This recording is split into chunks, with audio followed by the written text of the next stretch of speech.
Hoje, os fundamentos históricos da educação. Muito provavelmente você já ouviu falar que estudar história é importante para conhecer o passado, compreender o presente e projetar, construir um futuro. E nesse sentido, por que é que nós vamos estudar os fundamentos históricos da educação?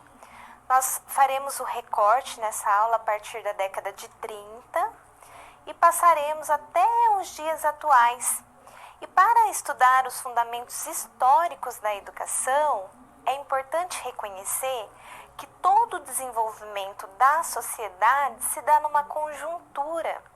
Uma conjuntura que é política, que é econômica, que é cultural, que é histórica. Então, todo o desenvolvimento da sociedade, o desenvolvimento do trabalho, o desenvolvimento da política, tudo se dá nessa conjuntura. Essa conjuntura que se dá num contexto mais amplo, essa conjuntura que nos dá condições de compreender as relações atuais e, a partir daqui, fazer novas previsões, fazer a nossa projeção para o futuro. E no quadro nós temos alguns questionamentos para iniciarmos essa discussão. Então, o primeiro questionamento: qual é a importância da compreensão da história da educação para a formação do professor? Por que é importante você, enquanto graduando, estudar história da educação? E ainda, por que os fatores históricos eles influenciam no desenvolvimento da educação contemporânea? Será que esses fatores históricos eles influenciam mesmo no desenvolvimento da sociedade contemporânea? Então, todos esses princípios nós abordaremos ao longo da nossa discussão. Por que é importante o professor, em sua formação inicial, estudar os fundamentos históricos da educação? E ainda nós buscaremos, passando pela história com recorte na década de 30, compreender em que medida esses fatores históricos eles influenciam no desenvolvimento da educação contemporânea. Como a nossa aula terá como recorte a partir da década de 30, eu cito aqui que também é importante pensar alguns fatores históricos antes da década de 30. Então, nós tivemos o período do Brasil colônia, que vai de 1500 até 1822, com a independência do Brasil. No período do Brasil colônia, nós tivemos a educação jesuítica, que vai até 1759. Nós tivemos também a educação da Reforma Pombalina. Nós tivemos ainda uma mudança nesse quadro em 1808, com a vinda da família real para o Brasil. Será que nesses contextos, como que a educação era pensada? Será que era uma educação para todos? Será que era uma educação para a formação da elite? Vamos pensando. Depois nós tivemos o período do Brasil Império, que vai de 1822 até 1889, com a proclamação da República. E quais foram os princípios, uma base econômica do Brasil que se desenvolvia com base agrária, com a exportação de bens primários como café, a cana-de-açúcar? Qual que era o papel da educação? Qual que era a centralidade da escola nesses períodos? E depois, com o Brasil República, nós iniciaremos a nossa aula então com um recorte da década de 30, da década de 30 até os dias atuais. E nessa aula, além de discutir os fundamentos históricos, nós passaremos também por alguns princípios dos governos. E quando nós entrarmos na década de 1990 e também dos anos 2000, nós vamos discutir especificamente a educação em cada governo. E é preciso ter bastante clareza que as análises e as discussões proporcionadas nessa aula não têm um partido no sentido de julgar o político em si, mas de analisar como as políticas educacionais se desenvolvem em cada governo. E para isso nós precisamos entender um governo como um aparelho mais amplo, uma figura de um presidente em si. Então, são esses os princípios para a nossa discussão, para a discussão da nossa aula, da aula de hoje.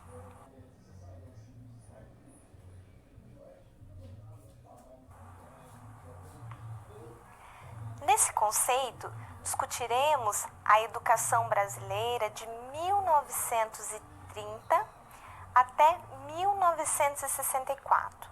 Não é um período muito curto para discutir, é um longo período, um período que marca tanto o desenvolvimento econômico quanto o desenvolvimento político do país. E nesse contexto, assim como há um embate político, há um embate pelo desenvolvimento econômico, há também um embate pelo direcionamento da educação brasileira.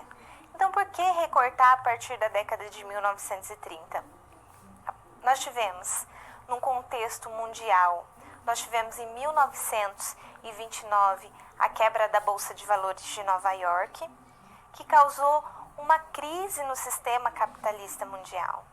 E não diferentemente, aqui no Brasil, também há embates no sentido de correlação de forças para garantir o encaminhamento político e econômico do país. Então, é nesse contexto, é a partir desse contexto que nós temos o recorte a partir da década de 1930.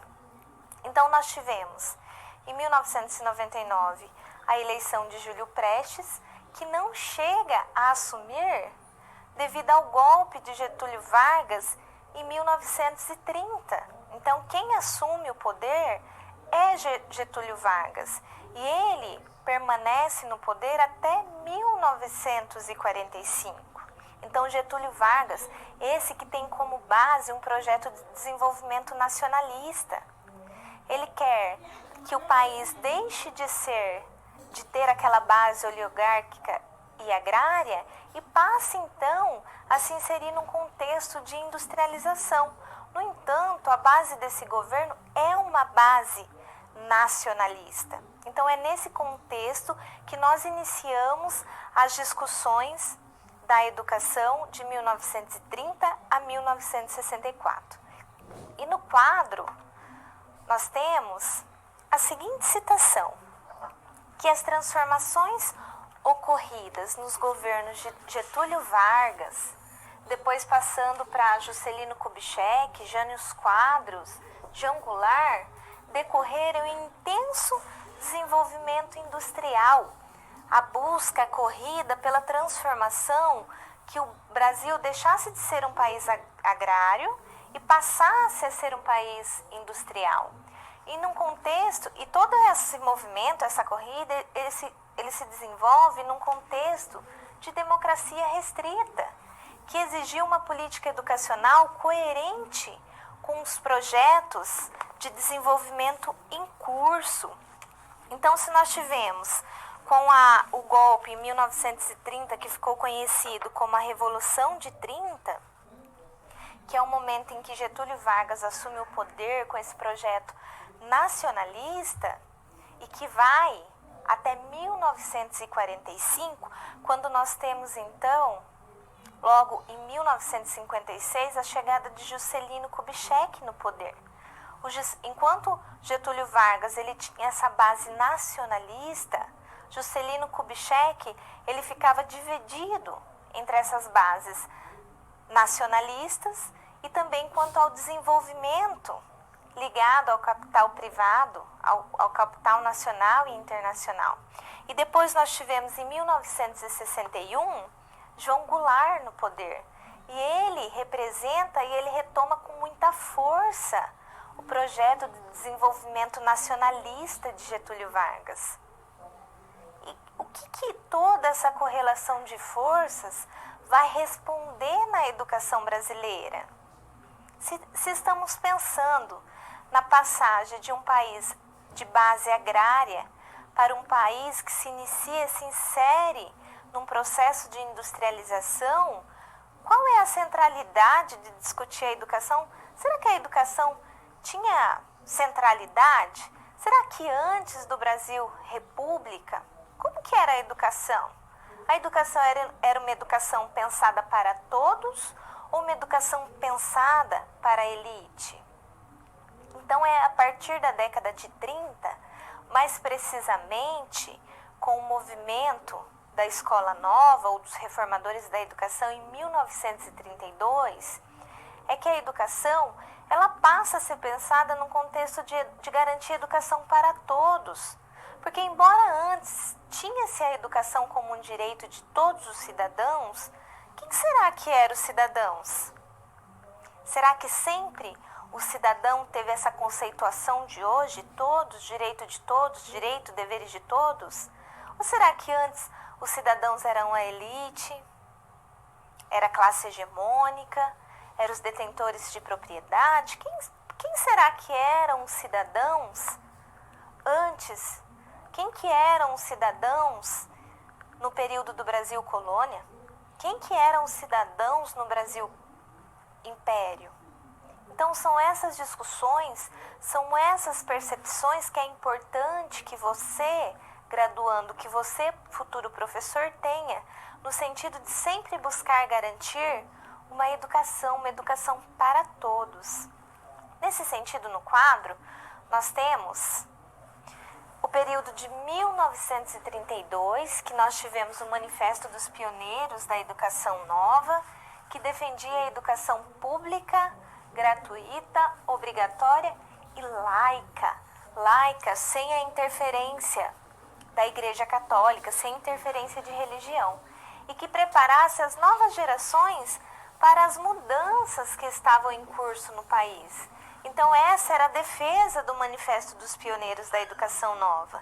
Em contrapartida, como resultado dessa luta por projetos educacionais, em 1934 nós tivemos a fundação da Confederação Católica Brasileira, que defendia a educação baseada em seus valores religiosos, acreditando que o verdadeiro ensino seria aquele ensino de base necessariamente cristã. Então, olha, assim como há no contexto econômico, no contexto político um embate, há também no contexto educacional. Então, enquanto nós tivemos em 1932 o Manifesto da Escola Nova, defendendo a escola laica, sem interferência da religião, gratuita para todos, de qualidade, em contrapartida, nós tivemos os católicos fazendo a sua defesa. A defesa de que uma educação verdadeiramente de qualidade se constituía em bases cristãs. Então, olha esses embates. E será que hoje é diferente? Será que hoje nós ainda temos esses embates, essa luta por esses projetos educacionais distintos? Continuando, e nesse sentido nós tivemos em 1942 e 1946 reflexo da resistência dos reformadores da educação, dos pensadores da Escola Nova.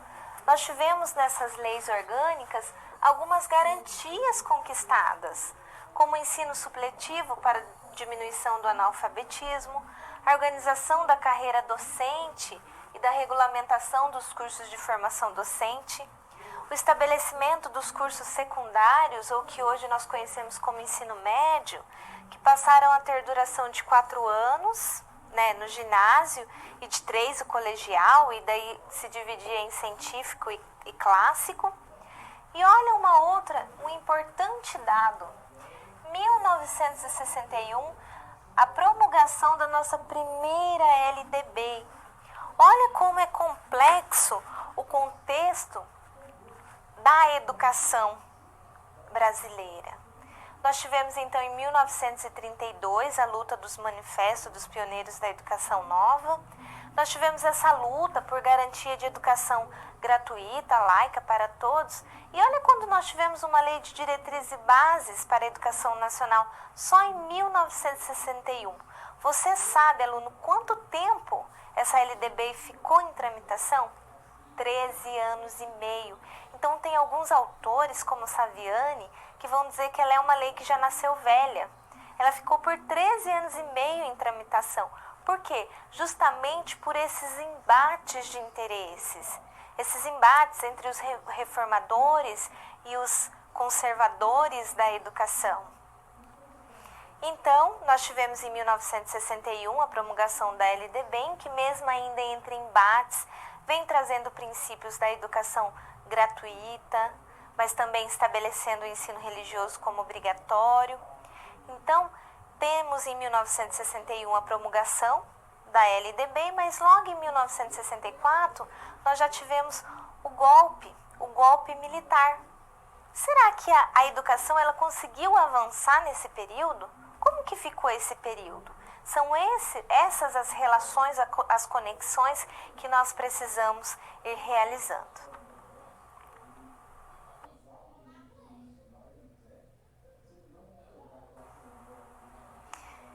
Nesse conceito que vai discutir a educação brasileira de 1964 a 1988, então nós temos em 1964, com o golpe militar, a implantação do regime militar no país, um regime que vem marcado por toda repressão, que vem marcada por prisões, por assassinatos, por exílio, até o período de abertura política na década de 1980, que vai gerar em 1988 a promulgação da nossa Constituição, a nossa Constituição que é conhecida como a nossa Constituição cidadã.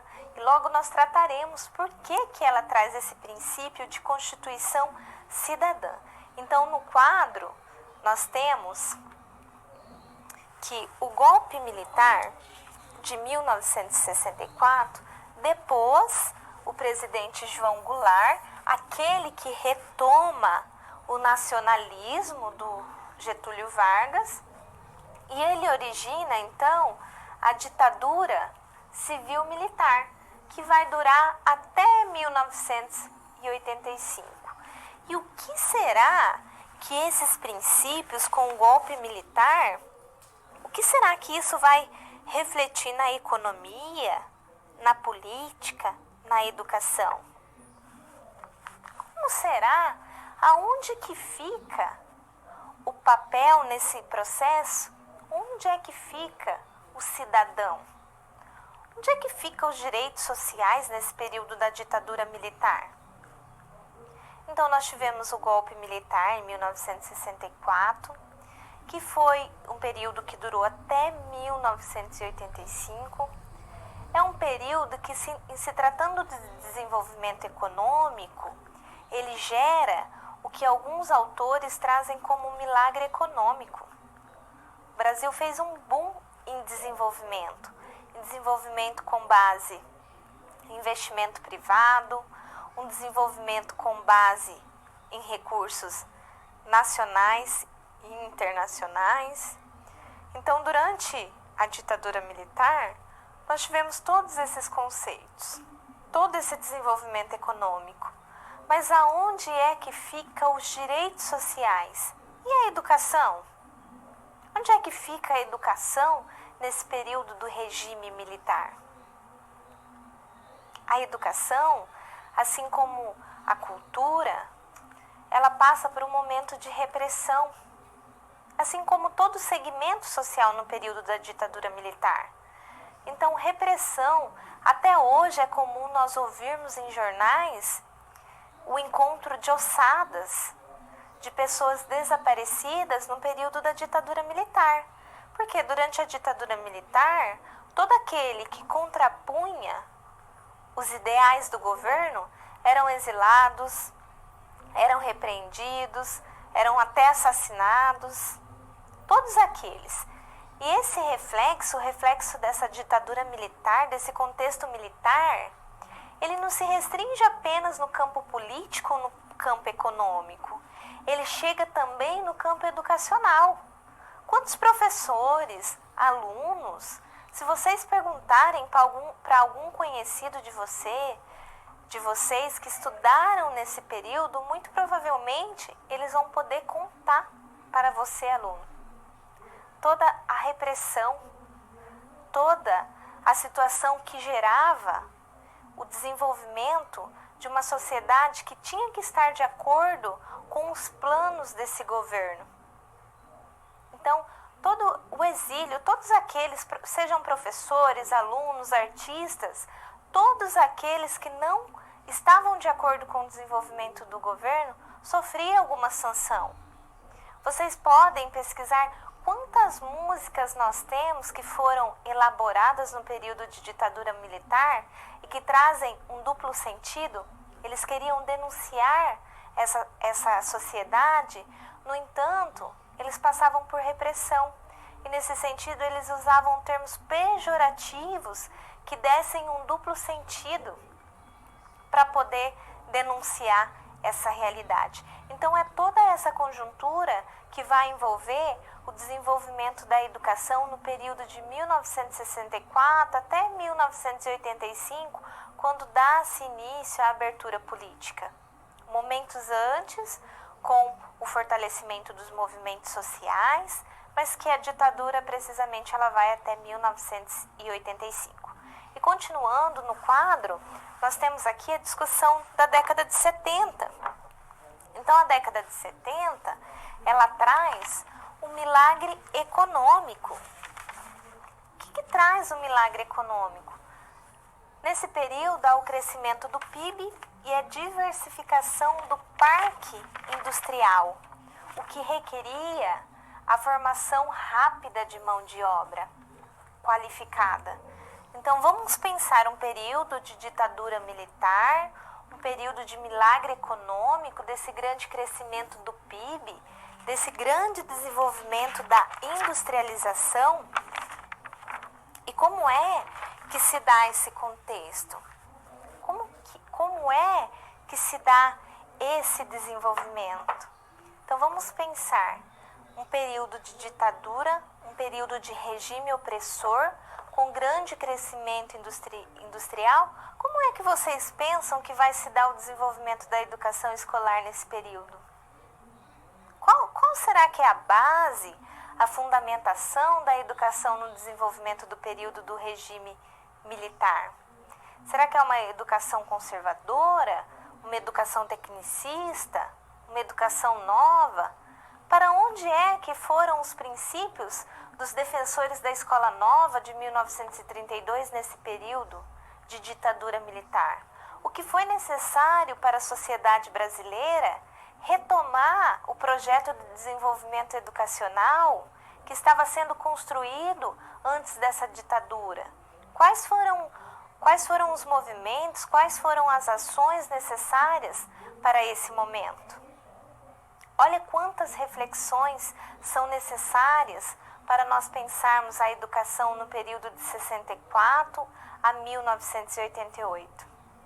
E no quadro nós temos ainda que o fim da ditadura em 1985, a década de 1980 considerada por muitos pensadores como a década perdida, porque nós tivemos um milagre econômico, mas a década de 80 nós passamos por um momento de grande recessão, justamente por esses investimentos impensados durante a ditadura militar. Nós tivemos em 1970, o mesmo período do milagre econômico, nós tivemos também a crise do petróleo. E como é que todas essas relações, elas se constituem ou se convergem no sentido de pensar a educação nesse período? Então, são esses os conceitos, até chegarmos necessariamente à Constituição de 1988. Então, são esses os conceitos, ao mesmo tempo um governo que reprimia, um governo que implantava todas as suas ações à base da coerção, à base da violência, um governo que apresenta um período considerado milagre econômico, de grande crescimento, de grande desenvolvimento industrial, e nós temos também um período de grande recessão. Olha quanto o Brasil ele se apresenta nesses embates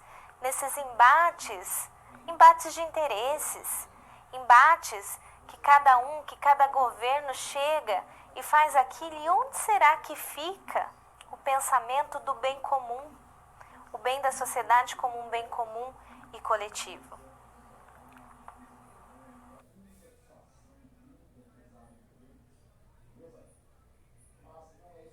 Nesse conceito, que discutiremos necessariamente a educação no período militar, nós temos como base esse governo que implanta todas as suas ações com base na força, na violência, na repressão, no exílio. Um governo que não media esforços para implantar os seus interesses. Um governo que há um período de crescimento da industrialização, de crescimento econômico. E quais eram as demandas que se faziam necessárias nesse período, no período da ditadura militar? Será que era uma educação para formar cidadãos críticos, pensantes? Ou será que era uma educação para formar mão de obra restrita para executar os serviços nas fábricas? Como será que se dava a educação nesse período do regime militar? No quadro, nós temos que a repressão ela não se limitou aos políticos, atingindo também professores e estudantes. Entre os caçados e exilados estavam Celso Furtado, Paulo Freire. Então, olha aqui, prova de que toda essa movimentação do regime militar não ficou restrito ao contexto político e econômico. Toda essa violência, ela chega também no contexto da educação escolar. Olha, Paulo Freire, um grande representante da educação popular brasileira, um grande autor, referência para os desenvolvimentos pedagógicos, foi exilado no período da ditadura militar. Por quê? Porque ele tinha uma defesa que contrariava o governo militar. E continuando, especificamente sobre a educação no período militar, nós temos uma educação que é desenvolvida a partir do princípio técnico, uma educação tecnicista, que se constituía em adequação da educação às exigências ou às necessidades da sociedade capitalista e industrial, e educação voltada ao trabalho e não ao conhecimento amplo. Então, olha como se dava a educação nesse período. Uma educação fundamentada na técnica, uma educação que não formava criticamente. E nesse período, para que estudar sociologia, para que estudar filosofia? Quando necessário era apenas aprender a desenvolver uma função dentro da fábrica. E para quem será que sobrava o desenvolvimento dessas funções na fábrica? Será que era para todos? Será que era para a classe dominante? Será que era para os detentores dos meios de produção? Ou será que essas funções no chão da fábrica, que exigia apenas uma formação técnica, ficava destinada justamente aos filhos da classe trabalhadora? O que você, aluno, pensa? É claro que essa formação tecnicista, essa formação para o trabalho fabril, ela ficava destinada, propriamente dita, aos filhos da classe trabalhadora. É muito cômodo. Nós temos um país precisando se desenvolver industrialmente, nós temos vários filhos da classe trabalhadora precisando se formar, precisando se inserir nesse contexto do trabalho, desse trabalho laborativo e não do trabalho ontológico como forma de formação humana mais ampla.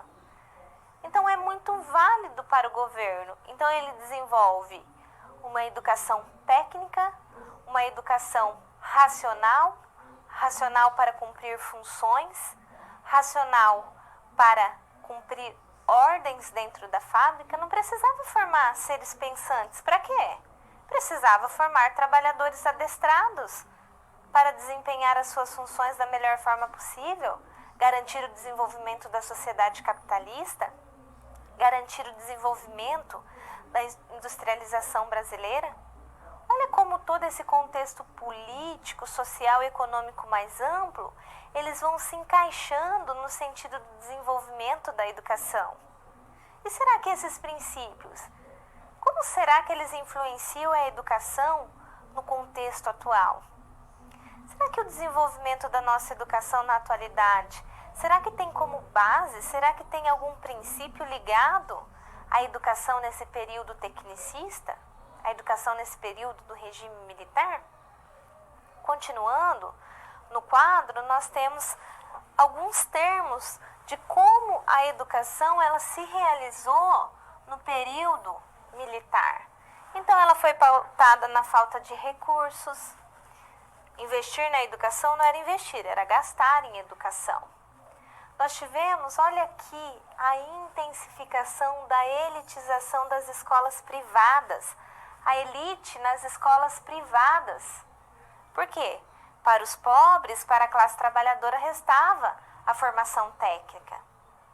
Nós tivemos ainda a realização de conferências educacionais, mas na década de 1980, que vem contrapor o quê?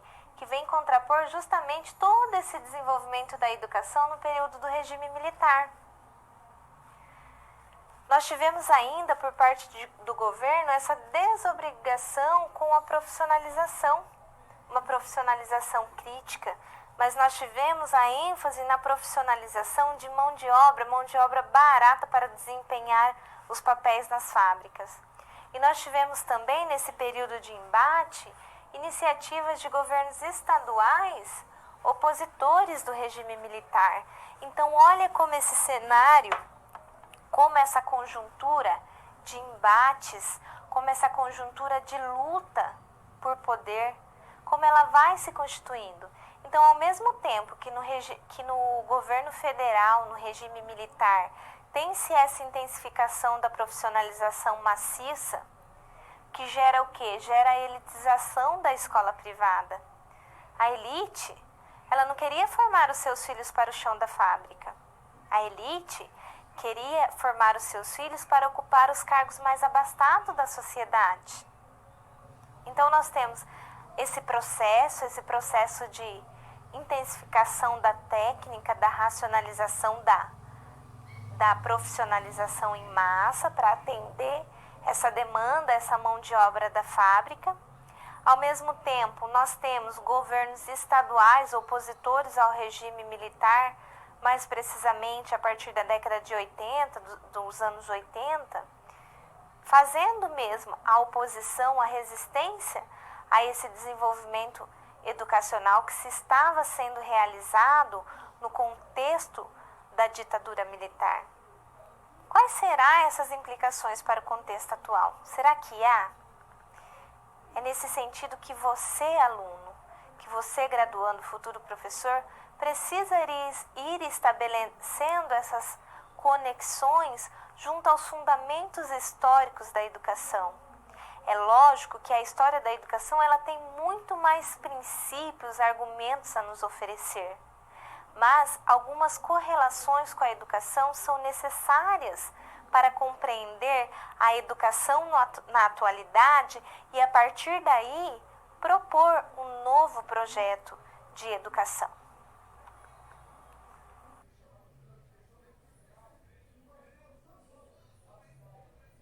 A primeira situação-problema, ela tem como tema a educação brasileira a partir da Constituição de 1988.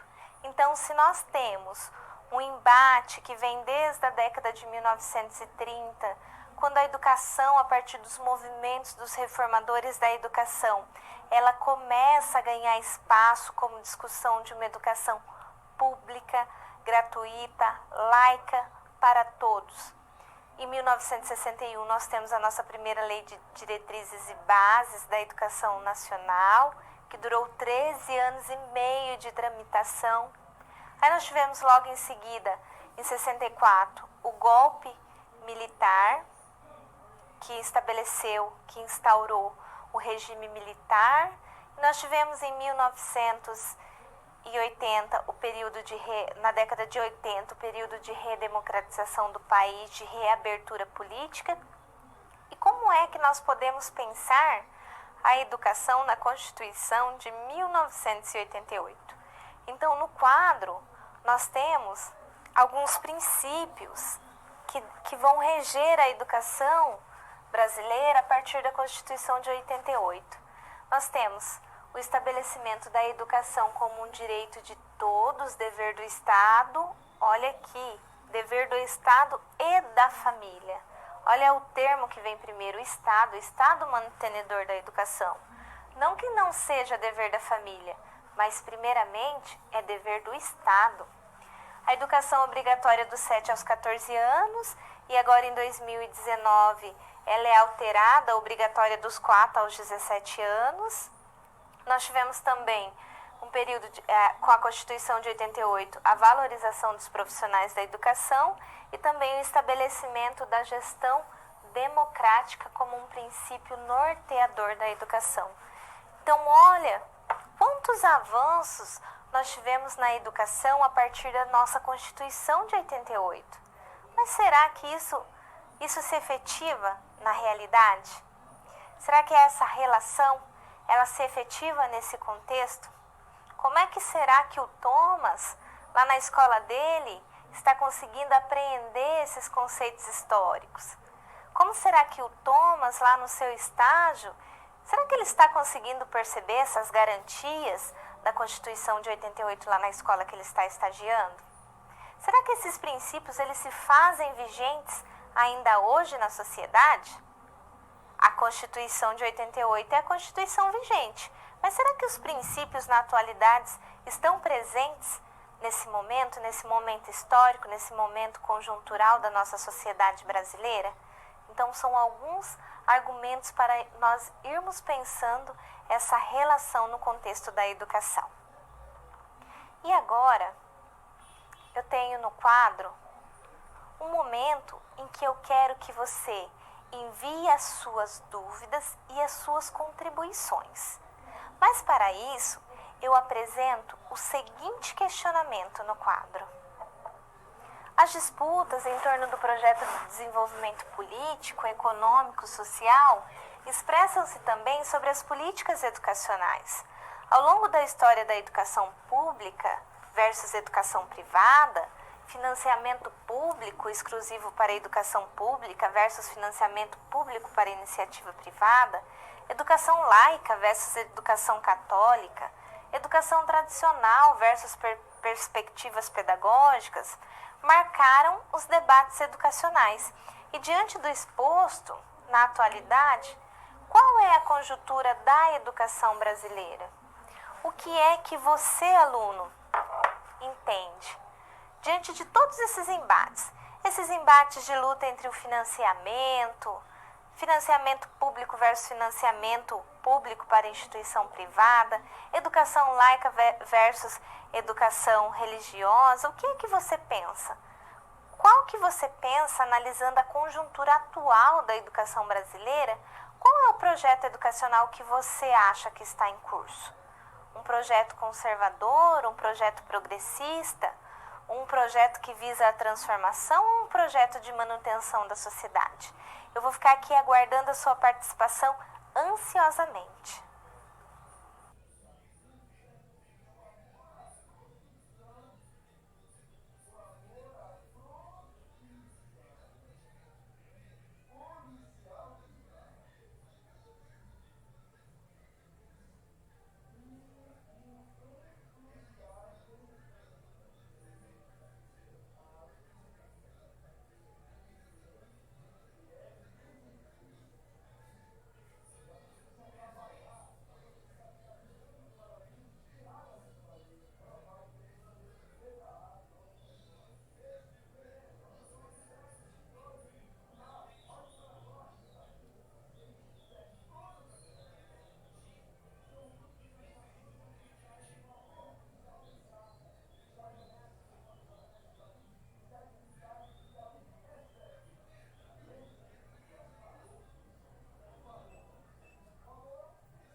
sempre muito bom ouvir você, aluno, e eu tenho aqui algumas contribuições.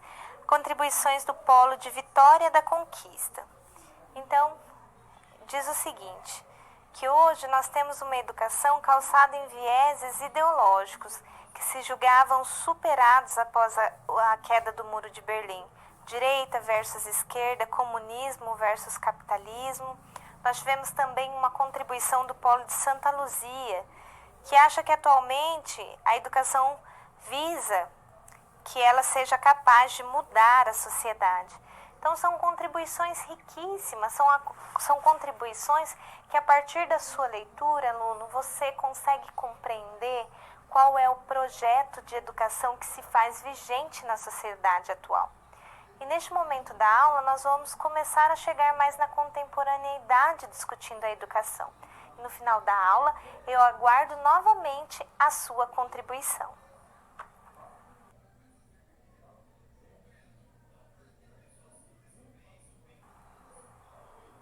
Nesse conceito, nós temos a discussão de Constituinte e Constituição de 1988. Então, nós tivemos o período da ditadura militar até 1985, de 64 a 85. No entanto, em 1982, já iniciaram-se movimentos em defesa das diretas já começaram movimentos da população brasileira, a organização de movimentos sociais, no sentido de questionar e no sentido de discutir as bases do desenvolvimento da sociedade que se desenvolviam naquele período militar. E isso resulta, em 1986, na formação da Constituinte, e mais precisamente em 1988, na promulgação da nossa Constituição brasileira. A nossa Constituição, que é considerada a Constituição cidadã, justamente por apresentar princípios que considera o cidadão, aquele de direitos e deveres. Uma Constituição que traz os princípios da garantia dos direitos sociais. Mas será que esses princípios eles são garantidos na atualidade?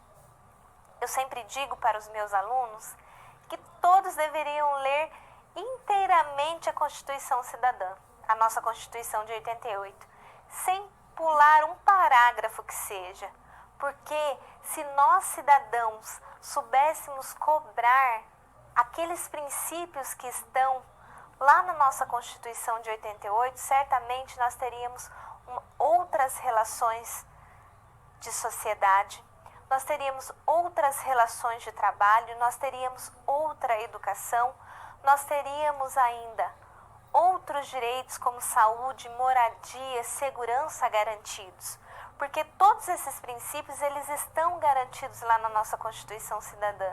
No entanto, nem todos são discutidos, nem todos são garantidos. Nós temos que considerar a quantidade de emendas constitucionais que a nossa Constituição sofreu nos últimos anos. Por que será essas emendas? Será que é no sentido de garantir, de suprimir os direitos que nós já tínhamos garantidos lá na década de 88? Então, no quadro, eu vou apresentar para vocês que o Brasil, ele retomou as discussões democráticas com forças, e direitos fundamentais do cidadão, sistema de governo, direitos trabalhistas e previdenciários, monopólio estatal do petróleo, reforma agrária dos direitos sociais, incluindo o SUS. Olha o SUS aqui, lá na Constituição de 88. Modelo de previdência social, financiamento da educação, todos esses eram termos e são termos que estão lá na nossa Constituição Cidadã. São termos que se fazem presente lá, são garantias. Mas como é que os nossos governos têm trabalhado no sentido de garantir, no sentido de fazer essa garantia? Será que eles garantem? Olha a discussão que nós tivemos recentemente sobre o fim do Sistema Único de Saúde, uma garantia lá da Constituição de 88 que garante saúde para todos. Onde é que nós, a sociedade brasileira, a classe trabalhadora, precisa resgatar força para resgatar esses princípios da Constituição de 88? Então, continuando no quadro, como estamos tratando na educação, especificamente, a Constituição ela aumentou os investimentos obrigatórios em educação, que passaram do mínimo de 13 para 18 dos impostos da União e se mantiveram em 25% dos estados e municípios, o maior percentual de toda a história do país. Então, olha, garantia de investimento nós temos na nossa Constituição. Então, a Constituição prevê que a União ela aplique em educação 18%, os estados e municípios 25%. E será que isso se efetiva em termos de investimento na educação brasileira? Será que nós temos esse percentual sendo investido? Se nós tivéssemos exatamente esse percentual sendo investido, a nossa educação, o financiamento da educação não seria um problema para a nossa educação brasileira. Então, olha como precisamos pensar esses princípios. Continuando no quadro, eu vou apresentar para vocês o artigo 205. Olha o que o artigo 205 dessa Constituição Cidadã nos diz, que a educação, direitos de todos, dever de quem mesmo? Do Estado. O Estado vem primeiro, o Estado deve ser um mantenedor. Dever do Estado e da família. Será promovida e incentivada com a colaboração da sociedade, visando ao pleno desenvolvimento da pessoa, seu preparo para o exercício da cidadania e sua qualificação para o trabalho. Olha o que nos diz o artigo 205 da nossa Constituição. Olha que artigo mais completo. A educação, direito de todos, dever do Estado e da família, que deve formar o pleno desenvolvimento da pessoa e também para sua inserção no mundo do trabalho. Será que nós temos a educação garantida para todos? Garantia nós temos, porque nós temos uma lei que garante a educação para todos. Será que nós temos condições de acesso para todos? Será que todos têm o mesmo acesso de estar numa educação pública, gratuita, laica e de qualidade? Como será que se estabelecem essas relações? E continuando, nós temos então o artigo 206, o artigo também importante para um professor conhecer, que nos diz que o ensino será ministrado com base nos princípios de igualdade, de liberdade, de pluralismo de ideia. Olha o sucateamento que estão sendo realizadas nas instituições de ensino superior públicas. Mas está garantido na Constituição o direito de pluralismo de ideia. Ideia numa escola, universidade, não é lugar de promover ideologia de classe dominante, mas é um lugar de pluralismo de ideias. Está garantido na Constituição. Então, olha como nós precisamos fazer essa reflexão. E continuando, nós temos ainda como princípios a gratuidade do ensino público, a valorização dos profissionais do ensino, dos professores. Nós temos ainda o princípio da gestão democrática no ensino público e também as garantias do padrão de qualidade. Olha quantos princípios nós temos garantidos na nossa Constituição. E será que todos esses princípios, eles se fazem presentes no desenvolvimento da nossa educação? Então, o artigo 205 e artigo 206, para você, um futuro professor, um licenciado, é muito importante que você tenha conhecimento. Porque olha o que nos diz a nossa Constituição e olha o que de fato nos é realizado nesse contexto.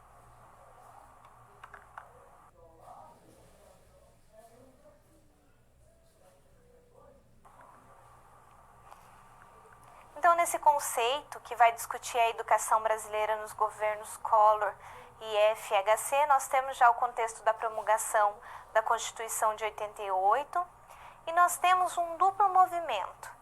Enquanto nós temos esse período de reabertura política no país na década de 80, a promulgação da nossa Constituição Cidadã, a garantia de direitos sociais, no movimento em contrapartida, nós temos a chegada da década de 90, marcada pelo aprofundamento das políticas neoliberais.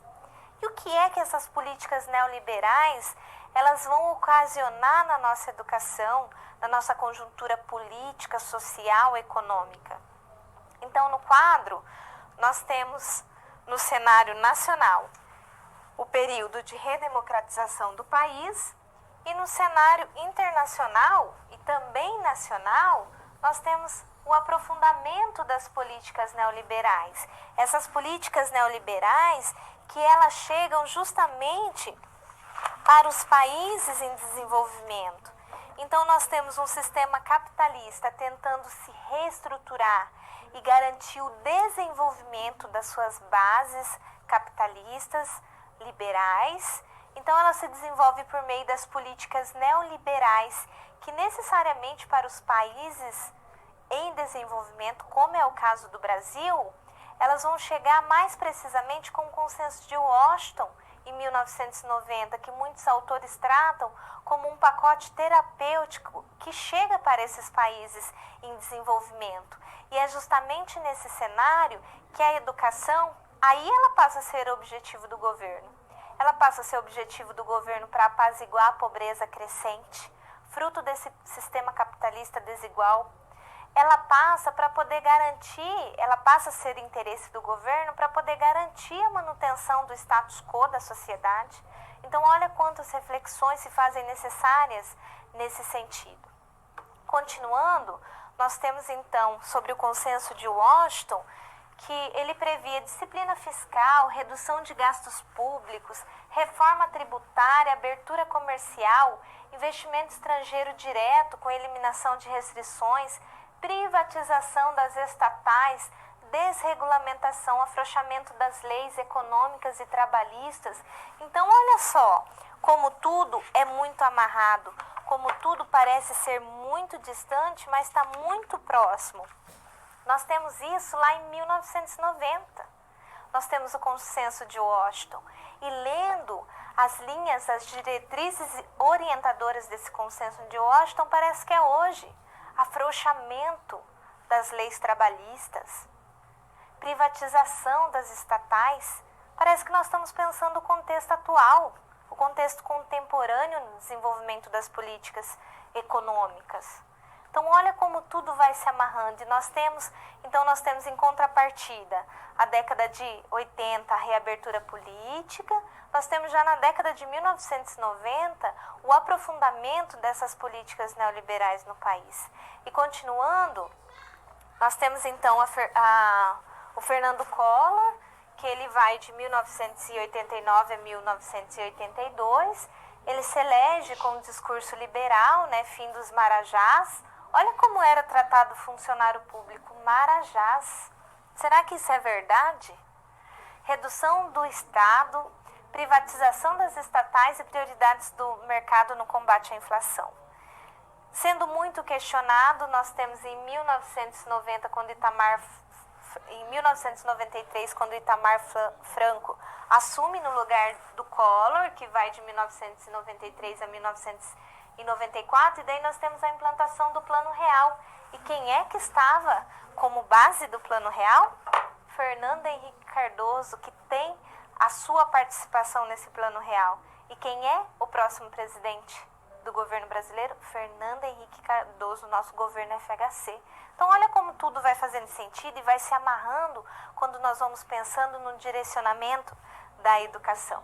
E continuando, nós temos ainda, então, a chegada do Fernando Henrique ao poder. Ele fica 2 mandatos, ele fica até 2002 como presidente do nosso país, né? E apesar do PSDB nascer de um partido de centro, com o nome centro-esquerda, social-democracia, logo ele abraçou as ideias liberais. E daí, nesse período do governo Fernando Henrique Cardoso, nós tivemos também a reforma do aparelho do Estado. Aonde é que a reforma do aparelho do Estado, ela traz, o que é que essa reforma do aparelho do Estado ela traz? Esse deslocamento do papel do Estado como mantenedor desses direitos sociais, e ele passa a ser o gerenciador das políticas. o Estado não mais como mantenedor, mas como gerenciador das políticas sociais, de saúde, de educação, de segurança, de moradia. E nesse mesmo período, em 1996, pensando já num contexto mais propriamente dito, no contexto das políticas educacionais, nós tivemos a promulgação da nossa Lei de Diretriz e Base, a nossa lei vigente, que é lá de 1996. Ela durou 8 anos e meio de tramitação, ela também é fruto de um embate entre projetos de pessoas que defendiam uma educação transformadora, mas também de representantes de uma educação mais utilitarista, que servisse como base para o desenvolvimento capitalista. Essa é a nossa LDB. Essa LDB que foi aprovada lá no dia 20 de dezembro de 1996, já no período da noite, para não possibilitar resistências. Então nós temos no quadro que a proposta mais progressista defendida pelas entidades e pelos docentes, elaboradas pelo professor Dermeval Saviani, foi derrotada pela proposta que o governo representava um profundo retrocesso político e pedagógico na organização da educação escolar brasileira. Então isso, quem nos diz, é Moraes, esse embate, essa luta, né? Essa luta por poder, essa luta por hegemonia. Então nós temos lá o professor Dermeval Saviani fazendo a sua luta, a sua defesa, e o governo que apresenta um projeto totalmente contrário àquele da luta dos professores,